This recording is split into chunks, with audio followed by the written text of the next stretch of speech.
I am continuing in my reading. What I'm doing in this series is to read through the entire standard works of the Church of Jesus Christ of Latter-day Saints. This consists of the Bible, the Book of Mormon, the Doctrine and Covenants, and the Pearl of Great Price. I am continuing reading in a chronological order, according to event, not according to publication or volume, so I'm skipping around a bit as I move along. We continue our reading in the Gospels now. Christ is still in Galilee. The people in Jerusalem continually want to kill him, so he remains in Galilee. He has a lot of controversies as he preaches, and we've read the Sermon on the Mount. We've also read a more recent sermon where he talks about a house divided and all that, and that's in response to the Pharisees making accusations against him. So we read all that. Many miracles, and we continue his preaching here. We've been reading some of his parables. Actually, we read one parable, the parable of the sower, but as recorded in Matthew, Mark, and Luke.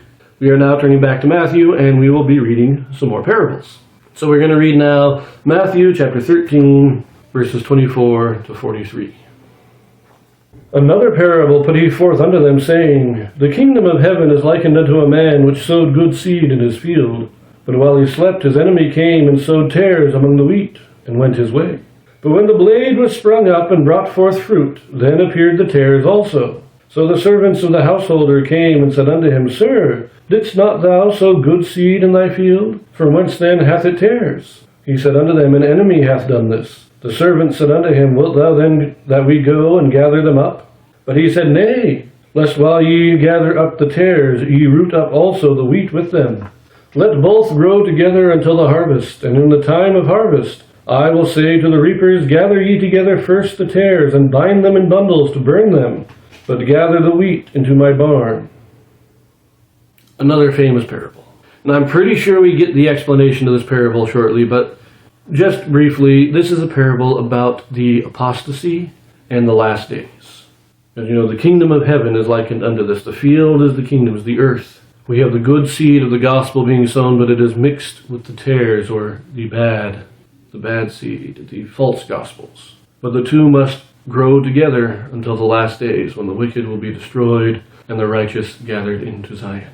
But that's all I'm going to say about it right now, because as I said, I believe we get a full explanation in just a little bit. So let us see. We continue reading now, verse 31. Another parable put he forth unto them, saying, The kingdom of heaven is like to a grain of mustard seed, which a man took and sowed in his field, which indeed is the least of all seeds. But when it is grown, it is the greatest among herbs, and becometh a tree, so that the birds of the air come and lodge in the branches thereof. Another parable spake he unto them, The kingdom of heaven is like unto leaven, which a woman took and hid in 3 measures of meal, till the whole was leavened. All these things spake Jesus unto the multitude in parables, and without a parable spake he not unto them, that it might be fulfilled which was spoken by the prophet, saying, I will open my mouth in parables. I will utter things which have been kept secret from the foundation of the world. So we have 2 parables here. The grain of mustard seed and the leaven hidden in 3 measures of meal. Now Joseph Smith actually gave us an interpretation of these parables. They're not given any explanation in the Bible.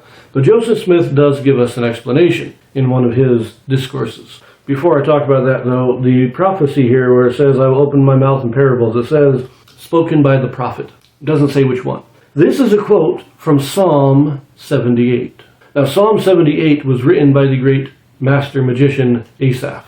So this here is Matthew calling Asaph a prophet. I find that is very true, that the Psalms are poetry, but they're prophetic poetry. They were written by prophets.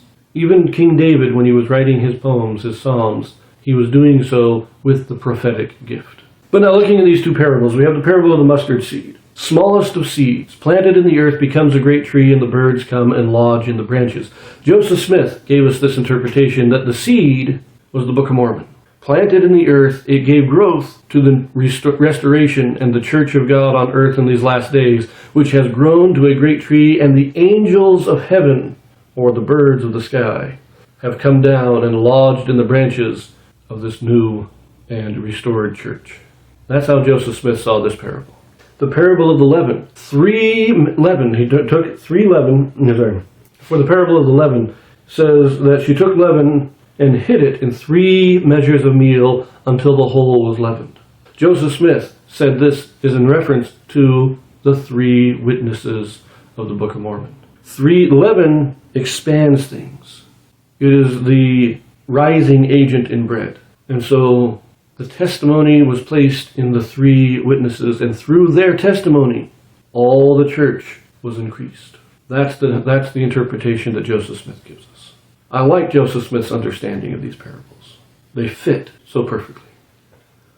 But now let us finish out this. We're going to pick it up in verse 36. Then Jesus sent the multitude away, and went into the house, and his disciples came unto him, saying, Declare unto us the parable of the tares of the field. He answered and said unto them, He that soweth the good seed is the Son of Man.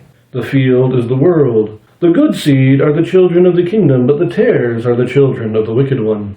The enemy that sowed them is the devil. The harvest is the end of the world, and the reapers are the angels. As therefore the tares are gathered and burned in the fire, so shall it be in the end of this world. The Son of Man shall send forth his angels, and they shall gather out of his kingdom all things that offend, and them which do iniquity, and shall cast them into a furnace of fire.